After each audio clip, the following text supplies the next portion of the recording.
బాలు విషయంలో ఎంతో సంతోషంగా ఉన్న మీనాకి ఒక పిడుగులాంటి వార్త మీనాని అలాగే మీనా కుటుంబాన్ని కలిచివేస్తుంది. ఇంతకీ ఆ పిడుగులాంటి వార్త ఏంటి, అసలు ఏం జరిగింది అనేది ఈ వీడియోలో చూద్దాం.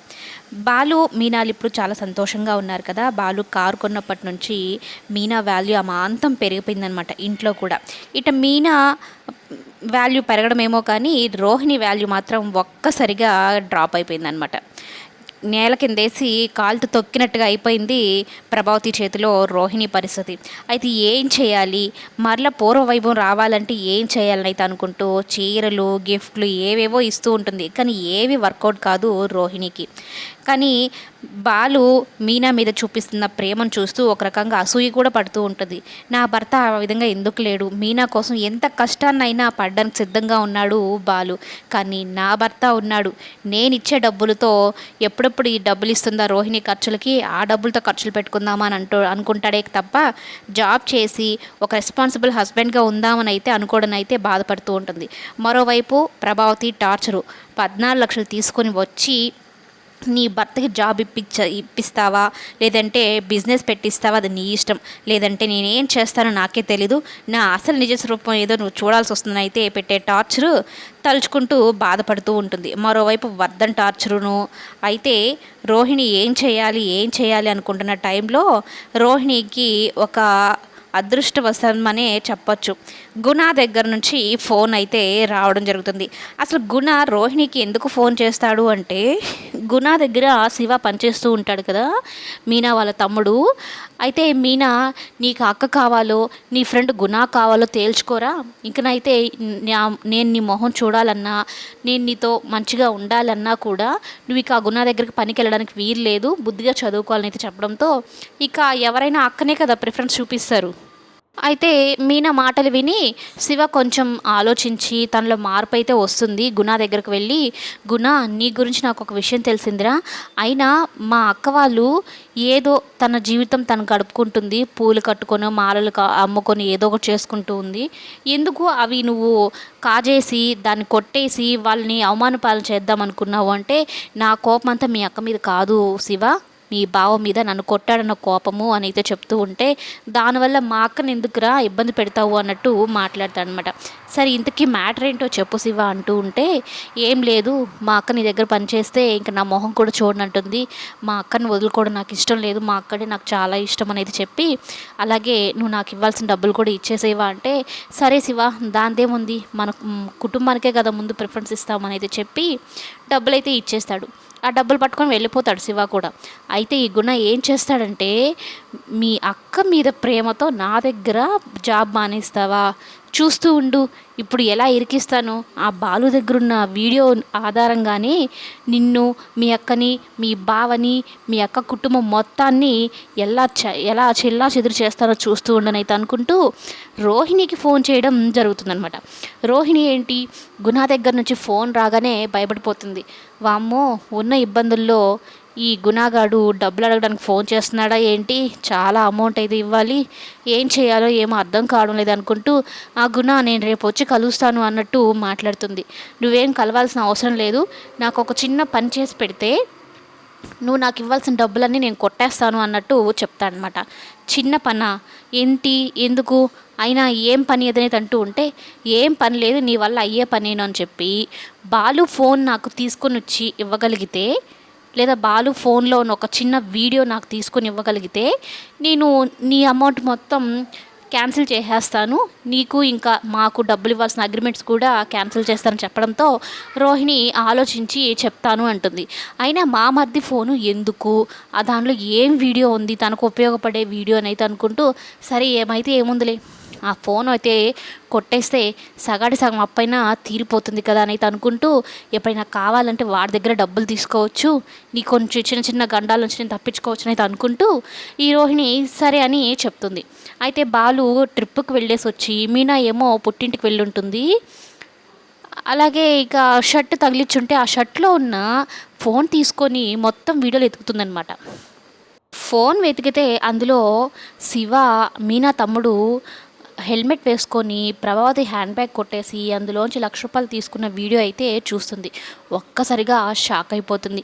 ఈ రోహిణికి ఉన్న ఒక తెగులేంటి అంటే ఆమె గురించి తప్ప మిగిలిన వారి గురించి ఏమైనా తప్పులు బయటపడ్డాయి అంటే ఈ పెద్ద వీరనారి లెవెల్లో అందరికీ చూపించేస్తుంది అనమాట. నేను చాలా నిజాయితీ పరురాలని, నేను ఎవరిని మోసం చేయలేదు అన్నట్టుగా ఇక వాళ్ళ తప్పుల్ని ముందు పెట్టేస్తుంది. పోయి ప్రభావతిని అలాగే సత్యంని ఇంట్లో అందరినీ పిలుస్తుంది అనమాట, మనోజ్ని అందరినీ. ఇక బాలు కానీ మీనా కానీ ఇంట్లో ఉండరు. బాలు పని మీద బయటకు వెళ్ళిపోయి ఉంటాడు, అలాగే మీనా వాళ్ళ ఇంటికి వెళ్ళి ఉంటుంది. అయితే ఆ వీడియో అందరం చూసిన తర్వాత ఒక్కసారిగా షాక్ అయిపోతాడు. ఇదేంటి, నా డబ్బులు కొట్టేసిన వెధవ దీని తమ్ముడేనా, వీడికి ఆ రోజు వీడి దొంగ అంటే ఒక్కరు కూడా నమ్మలేదు, ఇప్పుడు చూడు నా డబ్బులే కొట్టేసి నన్ను ఎంత ముప్పతిప్పలు పెట్టాడు, నన్ను బోన్లో పెట్టి అందరూ నన్ను తిట్టేలాగా అవమానించేలాగా మాట్లాడారు, ఇప్పుడు చెప్తాను ఈ వీడియోని తీసుకొని అని ఇట్టి రోహిణి వీడియో ఇవ్వని అయితే చెప్తూ మీనా ఇంటికి వెళ్దామని అనుకుంటుంది.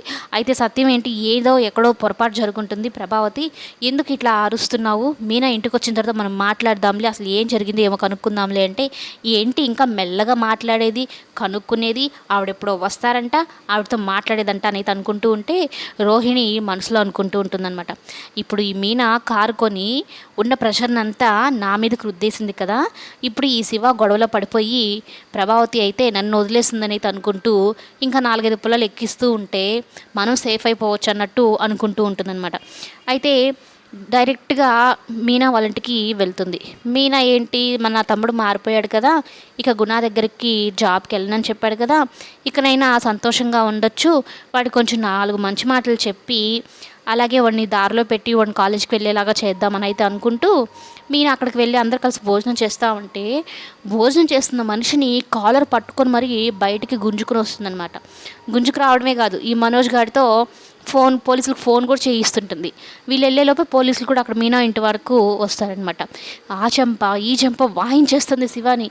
అత్తయ్య గారు ఎందుకు కొడుతున్నారు నా తమ్ముడిని, నా తమ్ముడు ఏం చేశాడని కొడుతున్నారు, ఏంటి ఇదంతా, అడిగే వాళ్ళు లేరన్నా మిమ్మల్ని అనేది అంటూ ఉంటే మీనా అడిగేవాళ్ళు లేరనే, నీ తమ్ముడు ఏం చేశాడో తెలుసా, మీ అందరు అంతేనే, మీ బుద్ధులు అంతేనే, లేకి బుద్ధులు, మీకు తక్కువ స్థాయి వాళ్ళు అయ్యి మాట్లాడుతుంది అనమాట. చాలా చండాలంగా మాట్లాడుతుంది, భరించలేని మాటలు మాట్లాడుతుంది. అసలు ఏమైంది వదిన గారు అని పార్వతమ్మ అడిగితే ఆపవమ్మ, పిల్లల్ని పెంచే పెద్దరికం పద్ధతి ఇదేనా అసలు అంటూ మాట్లాడుతుంది. ఇంట్లో వాళ్ళందరూ అంతేనా, 2 ఆడపిల్లలు కూడా అంతేనా అని అయితే మాట్లాడుతుంది అనమాట. శివాకి కోపం వస్తుంది, భయపడుతూ ఉంటాడు. అమ్మో మా బావే చెప్పేశాడేమో నా గురించి నిజము, అందుకే ఈవిడ ఇంత కోపం అయిపోతుందని అయితే అనుకుంటూ ఇంకా కోపం తెచ్చేసుకుంటూ ఉంటాడు అనమాట బాలు మీద. అయితే అసలు విషయం ప్రభావతి చూపించి ఈ వీడియో చూడండి, నా హ్యాండ్ బ్యాగ్ కొట్టేసి నా హ్యాండ్ బ్యాగ్లో ₹1,00,000 కొట్టేసింది ఈ వెధవేను, ఇన్ని రోజులు ఆ డబ్బుల కోసం నేను ఎంత బాధపడ్డానో, వీళ్ళందరితోనూ ఇంట్లో అందరితో మాట్లాడబడ్డాను, నన్ను బోన్లో పెట్టి నేను దోషిలాగా ఏదో నేరం చేసిన దానిలాగా నన్ను అందరూ మాట్లాడారు, ఆఖరికి నీ కూతురు కూడా మాట్లాడింది, ఇదంతా ఈ ఎదవ వల్లనే కదా అని అయితే చెప్తూ కొడుతూ ఉంటుందన్నమాట. అయితే మీనా అడ్డుపడి ఏంట్రా శివ, ఏంద్రా అసలు ఇదంతా ఏంట్రా అంటే తలదించుకుంటాడు. అప్పుడు గుణాని ఇలా చేయమని చెప్పాడక్క, ఆ రోజు మనల్ని అవమానించిందని మనల్ని మాట్లాడిందని చెప్పని నేను వాడి మాటలు విని ఇలా చేశాను, ఆ ₹1,00,000 నేను మరలా తీసుకోలేదు, బావకే ఇచ్చేశాను అని అయితే చెప్పడంతో ఒక్కసారిగా సత్యం గుర్తు చేస్తాడనమాట. అవును కదా, ₹1,00,000 తెచ్చిచ్చాడు కదా బాలు, పోలీసులకి దొరికి పట్టుకున్నారు తెచ్చిచ్చారని, మరి ఇంక వదిలేసే అంటే ఎలా వదులుతాను వాడిని, పోలీసులకు పట్టించి వాడిని జైల్లో చెప్పుకుని తినేలాగా చేస్తాను నేను, నా డబ్బులే కొట్టేస్తాడా, నేను ఎంత అవమానం పడ్డా నీకేం తెలుసురా, నేను పడిన బాధ అంతా ఇప్పుడు మీ కుటుంబం మొత్తం పడాలి అనగానే పార్వతమ్మ ఒక్కసారిగా కుప్పకొలిపోతుంది. గుండెల్ని లబో దిబో అంటూ బాదుకుంటూ ఏడుస్తూ ఉంటుంది. ఎందుకు దేవుడా మాకు ఇలాంటి శిక్షలు వేస్తున్నావు అని అయితే అనుకుంటూ శివాన్ని పార్వతమ్మ కూడా కొడుతుంది.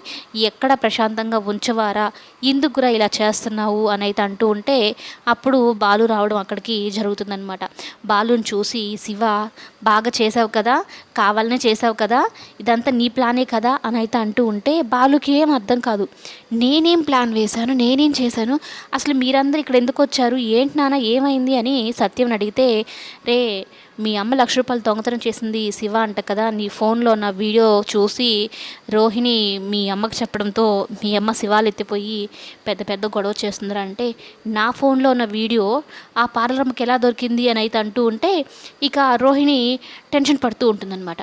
అంటే నేను మీనా కోసం లోపలికి వెళ్ళాను, ఆ షర్ట్ నువ్వు సరిగా హ్యాంగ్ చేయలేదు, అందుకే కింద పడిపోయింది, ఫోన్ అదంతా అదే ఓపెన్ అయిపోయి వీడియో బయటకు వచ్చింది, అది నేను చూపించాను అన్నట్టు చెప్తుంది.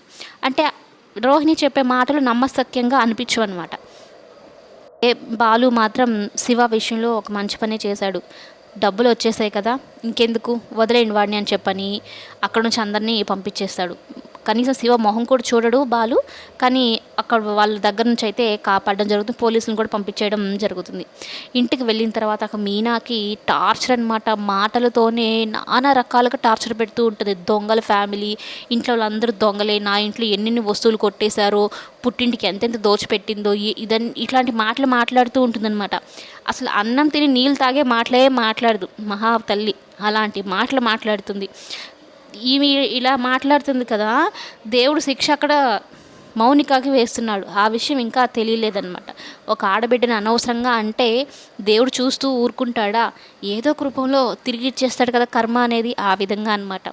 అయితే మీనా అన్నిటికీ తట్టుకొని ఏడుస్తూ ఉంటుంది. ఇప్పుడిప్పుడే కొంచెం కొంచెం సెటిల్ అవుతున్నాము అనుకున్న టైంలో, సంతోషించే టైంలో ఇలా జరిగిందేంటి, అటు నా పుట్టిల్లు బాధపడుతోంది, ఇటు నేను బాధపడాల్సి వస్తుంది అని అయితే అనుకుంటూ ఉంటే ఇక బాలు మీనా దగ్గరికి వెళ్ళి, నేను ఇన్ని రోజులు నిజం చెప్పకపోవడానికి కారణం ఇదే, అసలు నిజంగానే తెలిస్తే ఏం జరుగుతుందో నాకు తెలుసు, కానీ రోహిణికి ఈ వీడియో ఎక్కడి నుంచి వచ్చిందో ఏమో నాకు తెలియలేదు అని అయితే అంటూ ఉంటే, అంటే మీకు ఈ విషయం ముందే తెలుసా, శివాని దొంగతనం చేసిన విషయం అంటే తెలుసు, ఆ విషయం కోసమే నేను వాడిని అడిగాను, వాడు చెయ్యి విరచడానికి గల కారణం కూడా అదే, వాడు ఎదురు సమాధానాలు చెప్పాడు, అందుకే ఇలా జరిగిందని అయితే చెప్తే, ఎక్కడ నీకు చెప్తే నువ్వు బాధపడతావేమో, నా తమ్ముడు ఇలా అని అనుకుంటావేమో అని చెప్పి నేను చెప్పలేదు అని అయితే చెప్తాడు. అయితే మీనాని సర్ది పెడతాడనమాట. ఏం కాదులే, మీ తమ్ముడు ఇంకా మంచి దారిలోకి వస్తాడులే, మనం చూసుకుందాంలే మీ ఫ్యామిలీని అంటూ ఒక సపోర్ట్ ఇస్తాడు. ఆ తర్వాత పెద్ద ట్విస్ట్ ఏంటి అంటే, మొత్తం బాలు వాళ్ళ నాన్నమ్మకి చెప్తుందనమాట ఫోన్ చేస్తే. బాలు వాళ్ళ నాన్నమ్మకి ఒక షాకింగ్ నిజమైతే తెలుసుంటుంది రోహిణి గురించి.